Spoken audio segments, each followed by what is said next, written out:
In this video, I'm going to be reviewing the book Conversations with Brando by Larry Grobel, and I will be discussing also how the author and celebrity journalist Larry got one of the most reclusive film stars, Marlon Brando, to open up.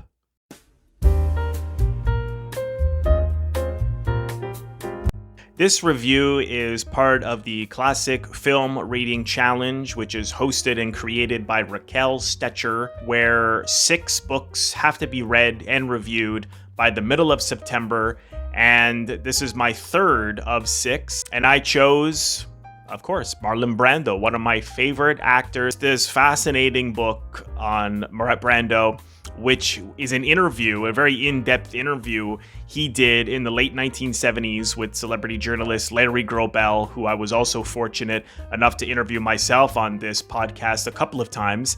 And he spent a number of days in Tahiti interviewing Brando. And the reason Brando agreed to do the interview in the first place was because he owed a favor to Hugh Hefner. Hugh had bailed out a Native American out of jail that was a friend of Brando's. To return the favor, he decided to do an interview for Playboy. And he, at first, he said he would only talk about the Native Americans. And, you know, they knew that was going to be a tough sell. So, and this is all in the book, you know, Larry, what I love so much, as I said in the Ava Gardner book Larry wrote, is that Larry, he really writes from the novel point of view, and he puts himself in the book as a character. So very much as the book starts, it's him talking to Brando, and Brando having ground rules. He's only going to talk about the Native American. He wanted a lawyer draft up a contract and an agreement that there won't be anything else discussed, which Larry said no to. He's going to have to trust him. And of course, Brando agreed. And after a number of quite a few months, finally he was invited to go to Tahiti. And, you know, he talks about his feelings, again, just like he did with Ava Gardner, the anxiety. He was also on the same plane that Brando's wife and child were on the way there, and what it was like to meet him. And he was there to greet him. And they spent 3 days talking to each other before Brando even let him start to record on his tape recorder, which in his other book, one of his memoirs, You Talking to Me, he talks about how he regretted he should have taken control of the conversation and said, no, I need the recorder on the whole time. But he listened, and, you know, he really brings out Brando's sense of humor. If you watch him in the Dick Cavett interviews and in the Larry King interviews, you can find on YouTube in the Connie Chung interview, Brando was extremely witty. He was extremely unconventional in his answers. You know, someone would ask him a question, is it true that you did, you know, such and such when you were young? And he would answer by analyzing why that question is being asked in the first place. It's about money. You're asking that question because it's entertaining and it has nothing, it doesn't have any value. And it just didn't interest him. He just felt that a lot of these questions, as he put it, dog food conversation, when he was talking to Larry, he just had such a funny way of talking. Like I've read this about 3 or 4 times now, and every time I read it, I always laugh out loud. You get sucked in, you get lost on the island, and, you know, but Larry has a way of, you know, with for one thing, he researches meticulously. And thank God he did, because, you know, Brando was a very well-informed, intelligent person. He knew about politics. He knew about minorities. He knew about the history of America. He knew about Native Americans. He even knew about splinters, for God's sakes.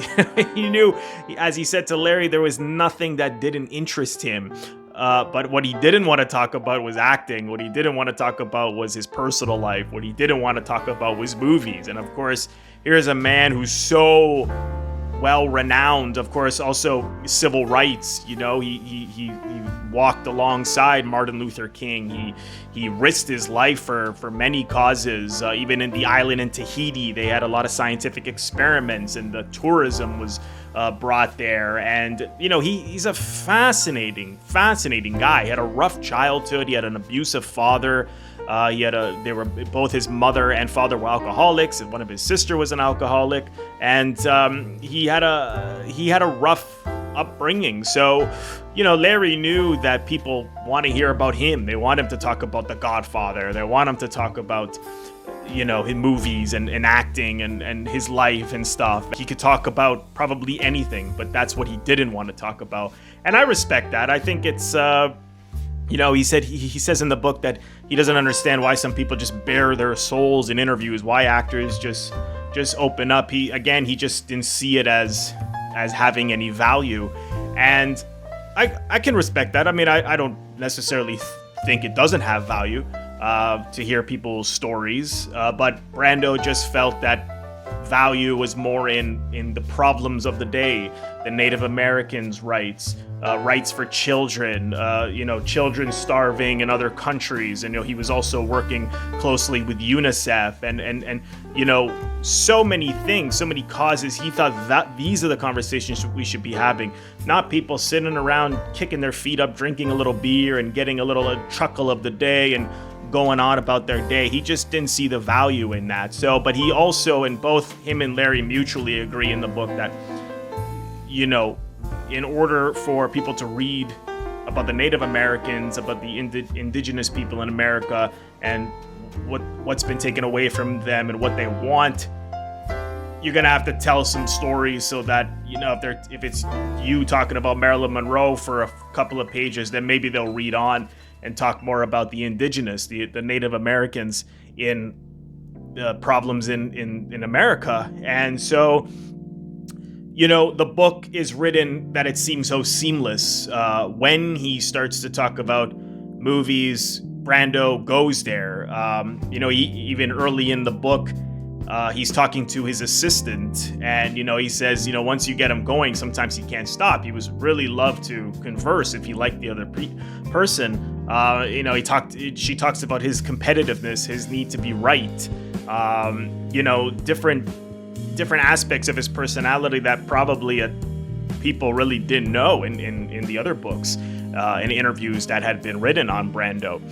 But there's a part in the book where suddenly he is talking about acting when Larry's asking him about why he reads lines off the cue cards, why he doesn't memorize lines, and he starts to answer, and then he goes, "Oh, hang on a second, you got me talking about acting. You got me right in the bush."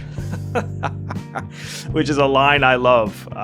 He has just these ways. He was such an individual. He was so unique. I mean, I don't even think I think largely it's his people remember him. He'll always be remembered from his performances. To this day, he's one of the greatest actors of all time. But he stood out so much. He was a mysterious guy. He had a lot of problems. Towards the end of the book, it's as Larry was writing the book, right before his son killed Dag Drolet. Dag Drolet was Marlon's daughter Cheyenne's fiance, and there was a big fight in the house, and his son killed him. So that's also towards the end, and how Brando, who was totally against opening up to the press, totally against, as he called it, airing his dirty laundry for the world to see. He was in a position where he had to, in order for people to empathize with the rough life that his son had and why it led to this him accidentally killing, as they was the case, as they put it, killing Dag Drolet. It's a page turner, just like all of Larry's book. It's a fascinating page turner, and he brought out his sense of humor. He talks about people that were important to him in his professional acting career. He talks about Elia Kazan, again, on the waterfront. He says that Elia Kazan, doesn't think he would have developed the way he did without Kazan, and of course without Stella Adler, his acting teacher. He talks highly of them. He tells some great stories on the film Burn with Gillo Pantacorvo, who directed Battle of Algiers, and crazy stories that happened on that. Just insane, dramatic stories that are hilarious. But these are things that he never told anyone, but Larry was just really good at, he's a great talker, Larry. He's easy to talk to. And I can imagine that, as he said, by opening his own stories up, Larry lived in Ghana. He has fascinating stories on his own, and Brando was interested in that. He loved to hear his stories, and I think he probably at a certain point just kind of forgot he was being interviewed in a way. I mean, it's amazing what Larry can bring out of these people who were so private. His interest in politics. Again, he had opinions on Nixon. He had opinions on Jimmy Carter. He had opinions on the Civil Rights Movement. He had opinions on children. He had opinions on Malcolm X, Martin Luther King. I mean, Larry must have, I'm sure he knew he had a lot of that information, but he must have, because he also fought for civil rights in the 60s alongside Martin Luther King. So the amount of research in order to talk about the things he knew Brando wanted to talk about, that Brando was interested in. And this is the kind of journalism that Larry did. I mean, he's all about research and having tons of questions and being able to let the conversation goes where it goes. But if he's so well prepared and the other person sees that they're prepared, the other person then will respond to, just like in life, when you gravitate to the people who share your interests, share something in common, a connection. And I think that's really how he got Brando to tell him all of these fantastic stories. And Brando, he also had a childlike sense of humor, and that really shows.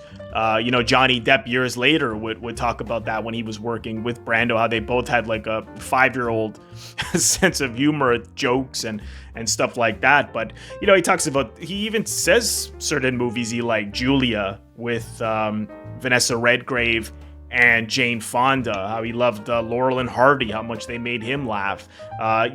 Just things that you wouldn't expect to hear. I mean, what is he doing when he's watching TV? What does Brando watch on TV? These are things that were interesting to the reader. I mean, I'm interested in reading it. Different actors he liked, even some films that he felt did portray Native Americans well, even though there were very, very few which he's right about. He talks about how ignorant John Wayne was. He talks about going to why it was important to send a Native American woman up at the Oscars instead of himself speaking on their behalf. Hear from them. When as I'm sure he didn't accept the Academy Award for The Godfather because of the way Hollywood had portrayed Native Americans on film, and he was right, and it's so interesting just when you look back and you watch the footage of the woman there not taking the award and speaking out on behalf of the way that Native Americans are portrayed on screen. There's a lot of boos, and nowadays it's much more in fashion for stars to protest against the fact that minorities have not been utilized well at all most of the time, for a large part, since the film industry has started. So here we are 50 years later, where everyone's talking about that now. Hollywood is, you find very few people who would be against that. And here we were almost 50 years ago, where Brando was saying these exact same things and he was booed for it. So here's a guy who was ahead of the game in that regard anyways. So it's a remarkable book, and I highly recommend it. I think he really got to, it's not a biography, so it's very much who the man was from the point of view of Larry and what Larry could bring out of him. It's like he's molding, getting to the heart of the man that he spent time with. And from a lot of what I read on Brando, I think he really gets to the heart of the man as much as one can, more so than I've seen in other books on Brando, or even as great as some of those interviews that you can find on YouTube are. So go out and get this book. It's a fantastic, if you're a Brando fan or a classic film fan, or Larry Grobel has written, so many fantastic books. He's a really, really great writer, so I highly recommend it. Thank you so much, folks, for watching. Again, if this is your first time here, please consider subscribing by pressing the Robert Bellissimo at the Movies logo that you will see floating above my head to your top left, and then click the bell in order to get a message every time I release a new video or when I go live. Thank you so much, folks. I will see you soon.